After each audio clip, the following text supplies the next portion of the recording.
Ketemu lagi dengan saya di kuliah kita pengantar ekonomi makro, kuliah keempat, penentuan kegiatan ekonomi, pandangan klasik, Keynes, dan pendekatan masa kini. Sebelum kita mulai kuliah kita, ada baiknya untuk diklik tombol subscribe-nya agar mendapatkan notifikasi dari kuliah kita selanjutnya. Pandangan ahli ekonomi klasik. Menurut pandangan ahli-ahli ekonomi klasik, dalam suatu perekonomian yang diatur oleh mekanisme pasar, tingkat penggunaan tenaga kerja penuh akan selalu tercapai. Pandangan ini didasarkan pada keyakinan bahwa di dalam perekonomian tidak akan terdapat kekurangan permintaan.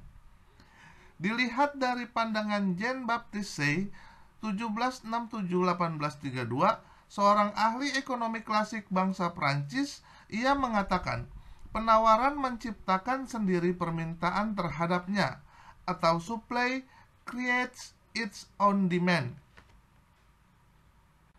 Berikut ini adalah corak kegiatan ekonomi subsisten atau klasik. Terdapat aliran pendapatan dari perusahaan dan rumah tangga. Aliran pertama atau pasar faktor terdiri dari pendapatan upah, gaji, bunga sewa, dan keuntungan, serta faktor produksi tenaga kerja, modal, lahan, aset, dan kewirausahaan. Sedangkan di aliran kedua atau pasar produk terdapat aliran barang dan jasa dan pengeluaran rumah tangga.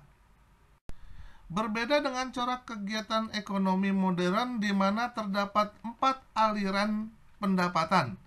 Pertama adalah aliran pasar faktor. Yang kedua ada pasar produk. Yang ketiga ada aliran ketiga yaitu tabungan. Selanjutnya ada aliran keempat yaitu pinjaman, bunga, serta cicilan hutang. Lebih kompleks daripada aliran pendapatan atau corak kegiatan ekonomi klasik.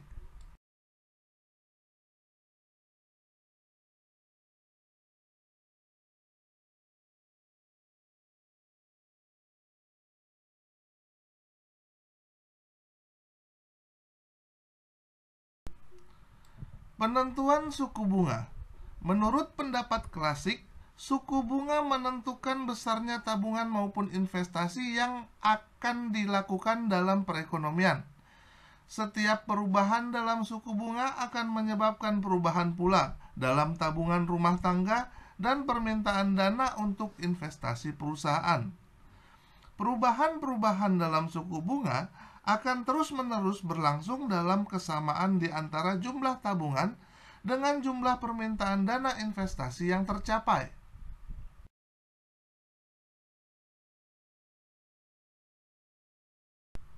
Faktor-faktor yang menentukan suku bunga.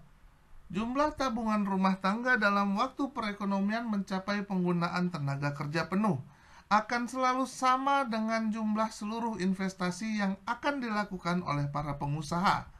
Maka dalam perekonomian, pengeluaran agregat pada penggunaan tenaga kerja penuh akan selalu dapat mencapai tingkat yang sama dengan penawaran agregat pada penggunaan tenaga kerja penuh.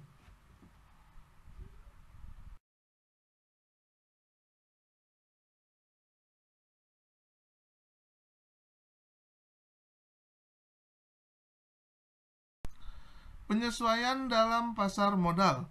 Ketidaksamaan di antara penawaran tabungan oleh rumah tangga dan permintaan tabungan oleh para pengusaha akan terjadi perubahan-perubahan dalam suku bunga. Sehingga menurut ahli-ahli ekonomi klasik, yakin bahwa perubahan dalam suku bunga ini pada akhirnya akan menciptakan keadaan di mana tabungan yang tercapai pada tingkat penggunaan tenaga kerja penuh adalah sama dengan investasi oleh perusahaan-perusahaan.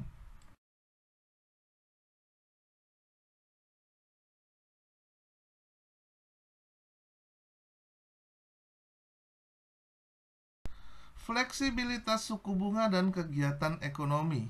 Ahli-ahli ekonomi klasik berpendapat bahwa dalam perekonomian akan selalu tercapai tingkat penggunaan tenaga kerja penuh, oleh karena pengeluaran agregat dapat mencapai tingkat penawaran agregat pada penggunaan tenaga kerja penuh. Sebagai gambaran mengenai fleksibilitas suku bunga dan kegiatan ekonomi dapat dilihat pada gambar berikut.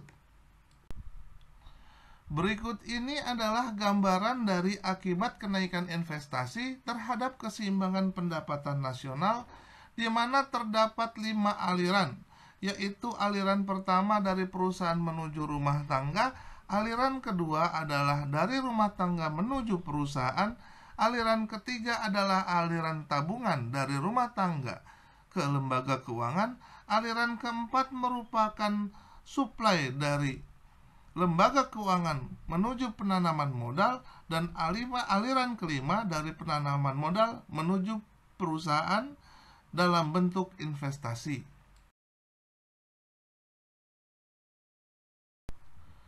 Fleksibilitas upah dan kegiatan ekonomi. Apabila terjadi pengangguran, mekanisme pasar akan menciptakan penyesuaian-penyesuaian di dalam pasar tenaga kerja, sehingga akhirnya pengangguran dapat dihapus, seperti para penganggur akan bersedia bekerja pada tingkat upah yang lebih rendah dari yang berlaku di pasar. Keadaan ini akan menimbulkan kekuatan-kekuatan yang akan menurunkan tingkat upah, dan penurunan dalam tingkat upah ini akan memperluas tingkat kegiatan ekonomi. Di dalam analisis mereka, ahli-ahli ekonomi klasik berkeyakinan bahwa para pengusaha akan selalu mencari keuntungan yang maksimum, dan keuntungan maksimum akan dicapai pada keadaan di mana upah adalah sama dengan produksi fisik marginal.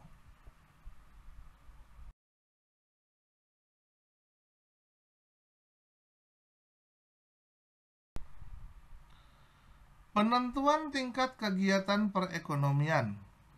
Kemampuan sektor perusahaan dalam menghasilkan barang dan jasa sangat tergantung kepada jumlah dan kualitas faktor-faktor produksi yang tersedia dalam perekonomian tersebut.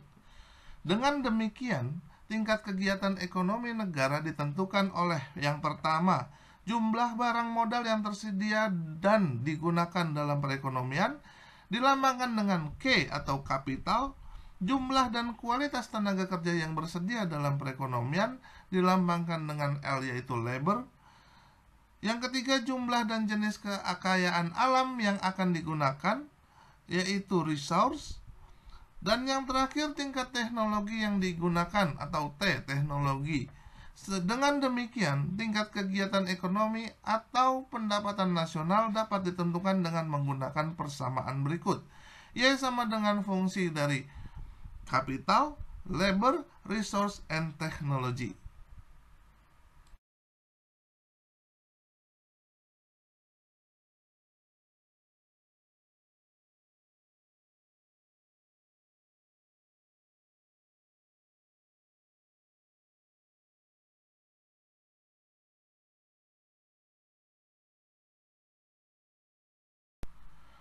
Kelemahan pandangan klasik.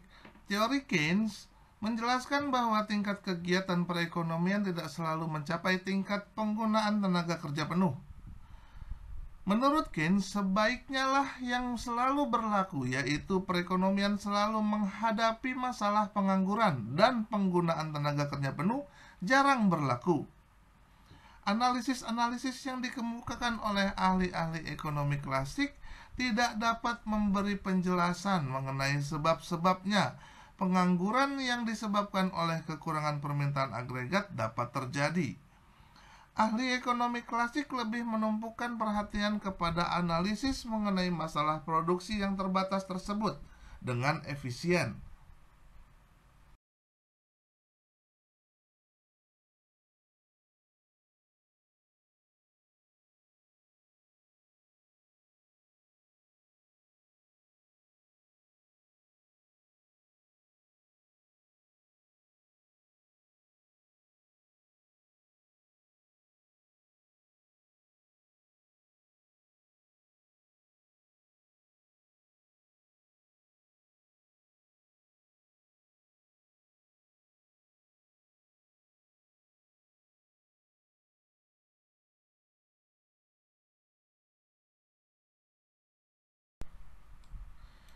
Kritik Keynes terhadap pandangan klasik. Perbedaan pendapat yang sangat bertentangan di antara Keynes dan ahli-ahli ekonomi klasik ini bersumber dari perbedaan pendapat mereka dalam persoalan berikut, yaitu faktor-faktor yang menentukan tingkat tabungan, tingkat investasi, dan suku bunga dalam perekonomian. Yang kedua, sifat berkaitan di antara tingkat upah dengan penggunaan tenaga kerja oleh para pengusaha. Uraian dalam bagian ini akan menerangkan 4 isu sebagai berikut. Pandangan Keynes mengenai tingkat tabungan dan investasi, perbandingan pandangan klasik dan Keynes mengenai faktor utama yang menentukan tabungan, pandangan Keynes mengenai penentu-penentu suku bunga, dan pandangan Keynes mengenai penentu tingkat upah. Penentu suku bunga, pandangan Keynes. Dalam teori keuangan modern yang dikembangkan oleh Keynes, suku bunga ditentukan oleh permintaan dan penawaran uang. Bank sentral dan sistem perbankan adalah institusi yang akan menentukan besarnya penawaran uang pada suatu waktu tertentu. Sedangkan permintaan uang ditentukan oleh keinginan masyarakat untuk memegang uang. Berikut gambaran mengenai penentu suku bunga pandangan Keynes, yang digambarkan dengan kurva permintaan dan penawaran mengenai suku bunga dan uang.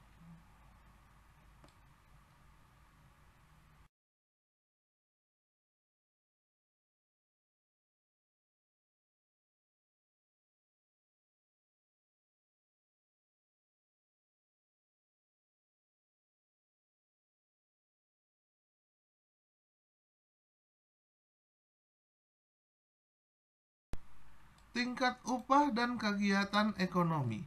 Kalau dibandingkan pendapat ahli-ahli ekonomi klasik dengan kenyataan yang sebenarnya, wujud perekonomian modern akan dapat dilihat bahwa tingkat upah tidak mudah mengalami penurunan.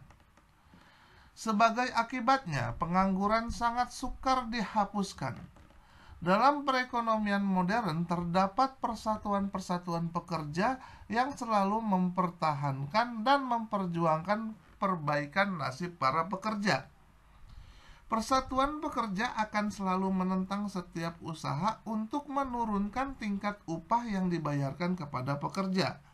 Kekuatan ini menyebabkan tingkat upah tidak mudah untuk diturunkan.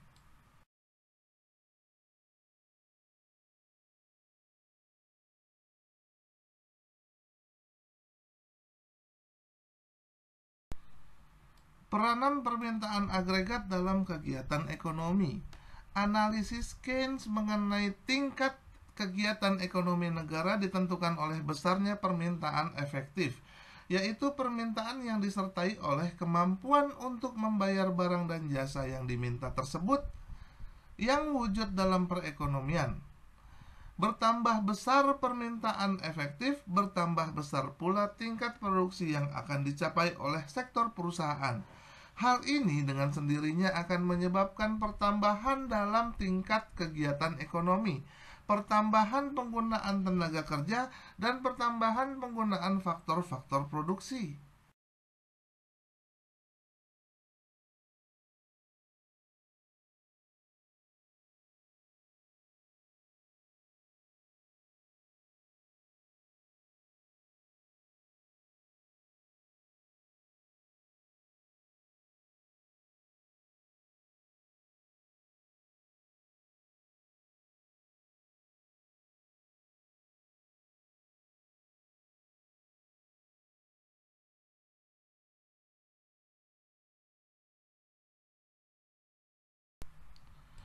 Penentu-penentu perbelanjaan agregat. Dalam analisisnya, Keynes membagikan permintaan agregat kepada 2 jenis pengeluaran, yaitu pengeluaran konsumsi oleh rumah tangga dan penanaman modal oleh para pengusaha. Dalam analisis makroekonomi yang wujud sekarang, pengeluaran agregat dalam perekonomian meliputi pula pengeluaran pemerintah dan ekspor. Dengan demikian, pengeluaran agregat dapat dibedakan kepada 4 komponen, yaitu konsumsi rumah tangga, investasi perusahaan, pengeluaran pemerintah, dan ekspor.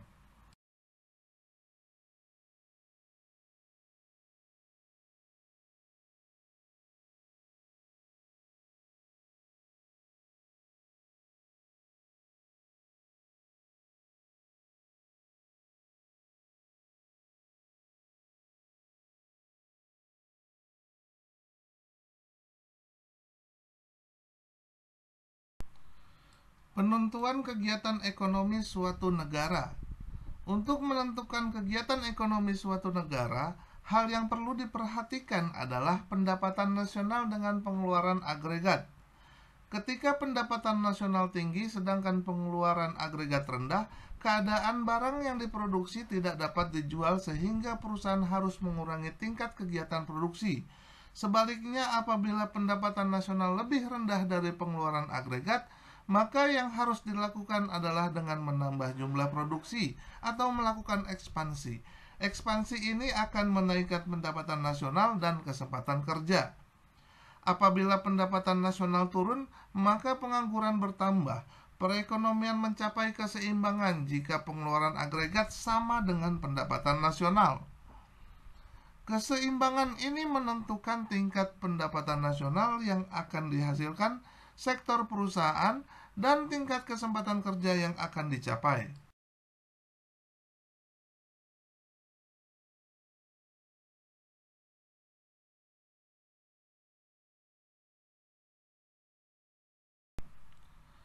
Pendekatan terkini dalam penentuan kegiatan perekonomian.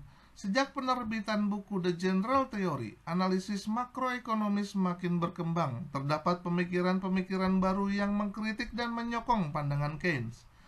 Analisis yang berhubungan dengan makroekonomi sesudah Keynes dapat dibedakan menjadi 4 pemikiran berikut, yaitu golongan monetaris, golongan ekspansi nasional, golongan segi penawaran, dan golongan Keynesian baru.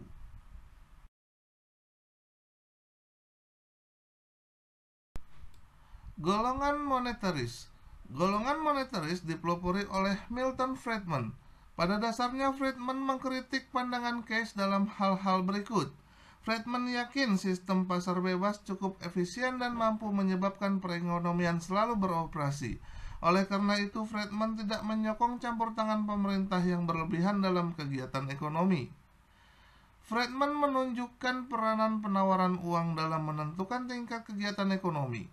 Dia mengkritik pandangan Keynes yang sangat menekankan kepada peranan pengeluaran agregat dalam mempengaruhi kegiatan ekonomi. Yang ketiga, mengenai pembentukan kebijaksanaan pemerintah. Apabila diperlukan, Friedman lebih menyukai kebijakan pemerintah yang berbentuk kebijakan moneter. Menurut Friedman, kebijakan fiskal yang ditekankan golongan Keynesian tidak terlalu besar efeknya dalam mempengaruhi kegiatan perekonomian. Ekspektasi rasional atau klasik baru. Pandangan golongan ekspektasi rasional didasarkan kepada 2 pemisahan penting. Pertama, teori ini menganggap bahwa semua pelaku kegiatan ekonomi tidak bertindak secara rasional, mengetahui seluk-beluk kegiatan ekonomi, dan mempunyai informasi yang lengkap mengenai peristiwa-peristiwa dalam perekonomian. Yang kedua adalah sesuai dengan pendapat ahli ekonomi klasik, teori ekspansi atau ekspektasi rasional berpendapat bahwa semua jenis pasar beroperasi secara efisien dan dapat dengan cepat membuat penyesuaian-penyesuaian ke atas perubahan yang berlaku.